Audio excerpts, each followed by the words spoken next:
now in the approach phase, everything looking good. Altitude 5,200 feet. Flight controllers gonna go for landing. Altitude control is good. Go. Control. And altitude control is good. GNC. Ecom. Sergeant. Go. Capcom, we're go for landing. Altitude 42 Houston, you're go for landing. Over 3,070. Welcome to the Alien Probe Snippet with Dr. Bill. Strange Effects from UFOs Number 2. Burns and Electromagnetic Effects.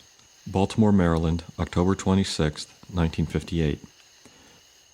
Philip Small, having taken his wife to work at her evening job, met up with his friend Alvin Cohen, and they decided to go for a ride, leaving his house around 7 p.m. First they drove south and drove through downtown Baltimore. Then they decided to drive north to the Loch Raven Reservoir. They were just driving around killing time until they had to meet their wives, Mrs. Small after her shift ended, and Mrs. Cohen, who was bowling. The two men were approaching the bridge on Loch Raven Drive that crosses a portion of the reservoir. As they approached the bridge, they saw a glowing white egg-shaped object about 100 feet long and 75 feet high. This was perhaps an early sighting of the tic-tac-shaped UFO. Tic-tacs wouldn't be introduced for another 10 years. The UFO was about 100 feet over the bridge and 300 yards in front of the car.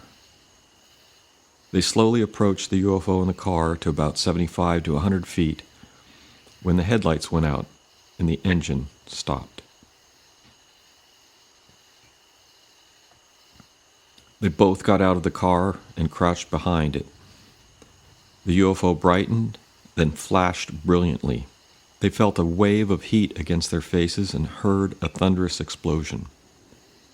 The UFO ascended like a shot and disappeared. They jumped back into the car, which immediately started and drove to nearby Loch Raven Inn. They didn't know who to call, afraid of the publicity and being labeled as flying saucer nuts. They called the police and reported a loud thunderclap-like sound.